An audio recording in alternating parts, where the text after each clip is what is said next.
What's going on, guys? T Wells here, back with another video.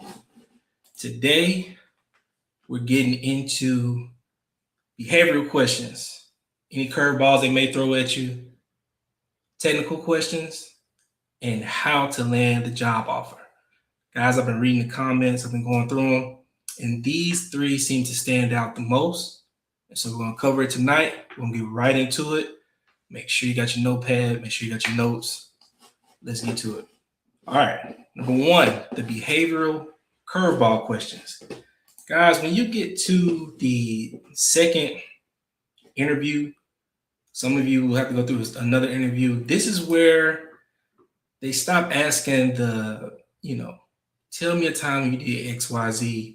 And now they're going to really start throwing the tough questions at you. Okay. So, one quick example, they say, describe a time when you seen some or saw something unsafe. What did you do? Now, with any of these questions, you have to use the STAR method, guys. Remember, STAR, the S is for situation and task. Well, situation, the T is for task, the A is for action, and the R is for result.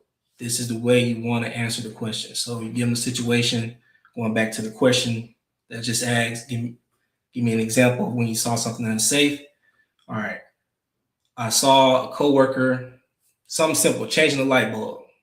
They tried to change the light bulb. They had the wrong ladder. They had a short ladder. So now we're giving them the situation. Okay, we have two coworkers. They're trying to change the light bulb.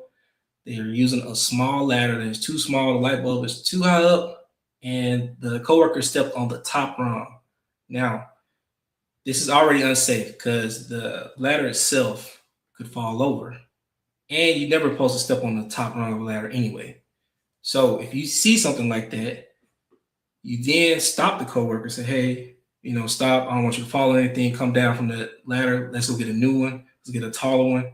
You go back, you get a taller ladder. So now you're taking action on doing something safer than what you just saw that was unsafe.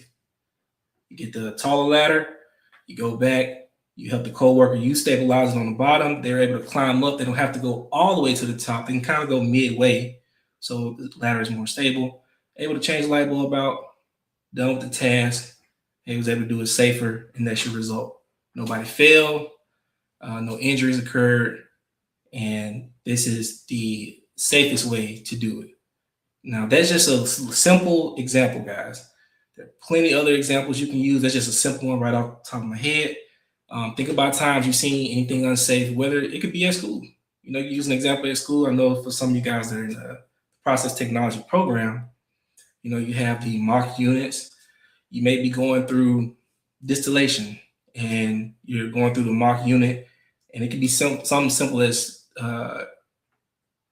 your other student, he doesn't have his safety glasses on. Or if it's loud, earplugs, little minor things like that. Hey, you don't want anybody to get anything in their eyes. Make sure they have their safety glasses on, and that could be a quick fix as well. Also, too, guys, another question they may throw at you, and this is one I've gotten to, is give an example of a time you disagreed with a supervisor's decision. Now, this can go one or two ways. What they're looking for is, if you do disagree, you have a valid reason, usually safety related. I'll say if you do that, you're going to be pretty good. Also, too, they want to see how are your thinking skills? Are you going to step up and say something when things aren't as safe as they could be? Because a lot of people go with the flow, guys. I'm going to be honest with you. Supervisors can tell you, hey, you know what? Lean off the side of that railing to go change this valve out or do something crazy like that, knowing that, hey, you need scaffold. You don't need to be hanging off the side of anything. But the way you would answer that question, as far as giving an example you disagree with the supervisor's decision, it would be, you could use an example of trying to, okay, they may tell you to go swap pumps or something. And if they tell you to swap pumps, you don't have a spare pump, then technically you cannot swap the pump, because if you cut the only one that you have off, then you can cause a whole bunch of other issues. So that could just be a simple, hey, look, I can't do it. I'm not going to do it. If I shut this pump down, we won't have any pumps because we don't have a spare pump. And supervisor, he may or may not know that, or he may know it and still tell you to do it, but then you be like, no, I'm not doing it. That's unsafe. And most times people will back you up. Most times I can't see any I can't see anyone really going against that to actually agree for you to do that. But that's one example of when you can agree with a supervisor, and the interviewer will kind of they'll write that down. But okay, that's reasonable. That's a reasonable disagreement. All right, guys. And there's other questions too. If you have any of them, just put them in the chat.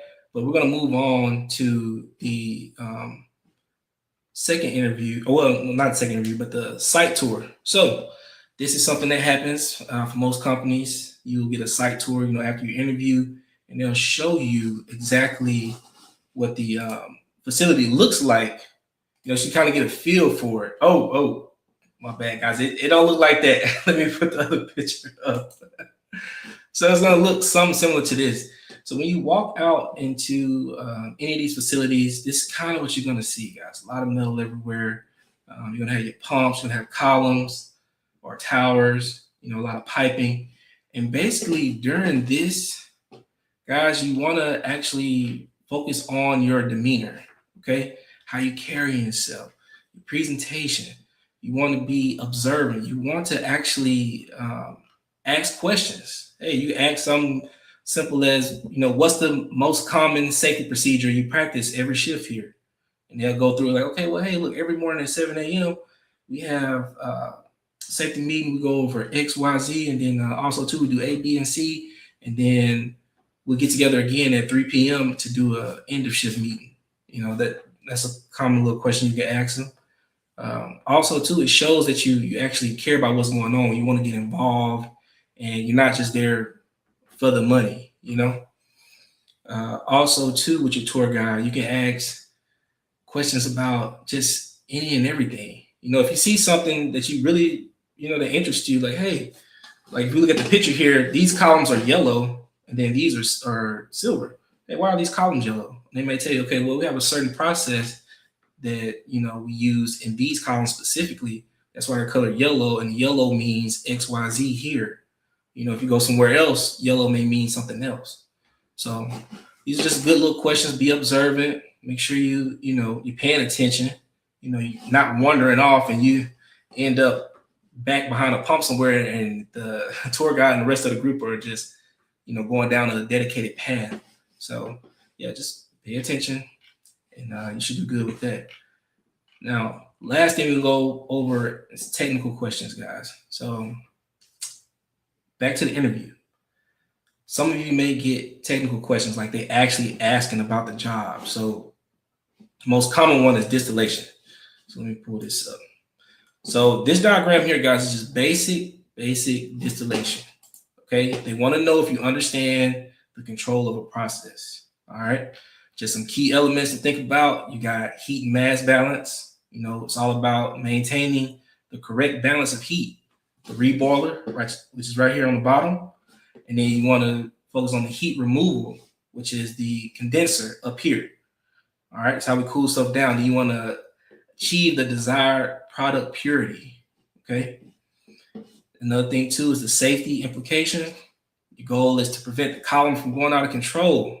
If the reboiler overheats, you can use unwanted side reactions, damage equipment, or create an unsafe pressure buildup. All right, and then last thing is the control loop.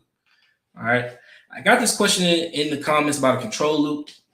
So this one doesn't have any instrumentation on it, it's just a basic block flow diagram, but I'll show you what a control loop is. So here, just common, simple little control loop. And guys, this is your AC in your house. This is a closed control loop. All right, you got a set point. So basically, you want your house at what, 70 degrees, some of you 75 degrees. Let's just say 70 degrees. All right. Now, this will be your thermostat right here. Okay. Now, when your home gets above 70 degrees, it's going to send a signal to the air conditioner. Okay. that signal is going to kick on the compressor or the fan. It's going to get the air moving, get the air cool, and get your home cool to about 70 degrees or whatever.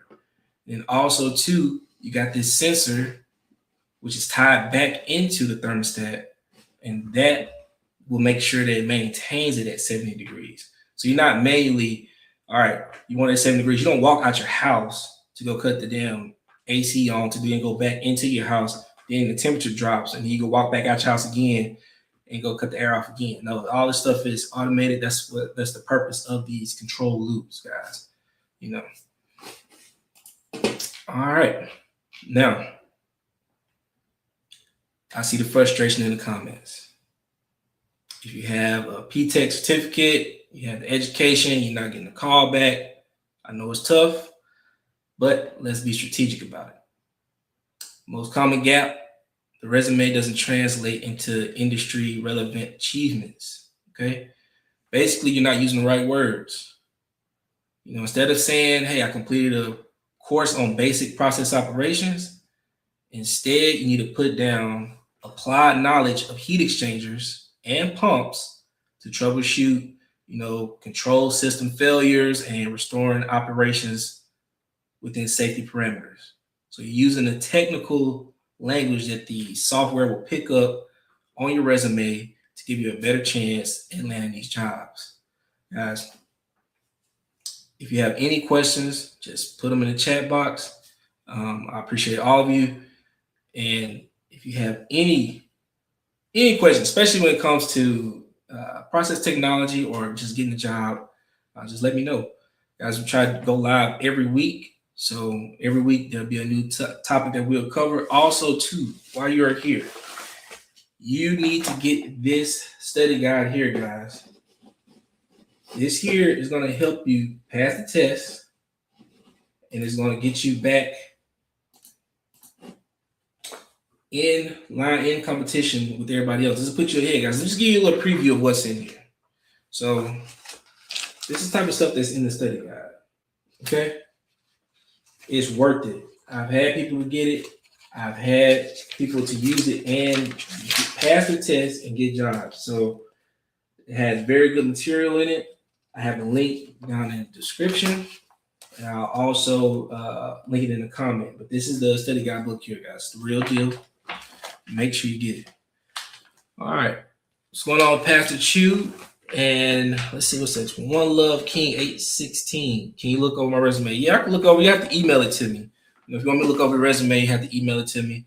I can't do it here on live. It won't open up. But guys, I hope you have a good week. And we'll be back next week. Y'all have a good one. Peace.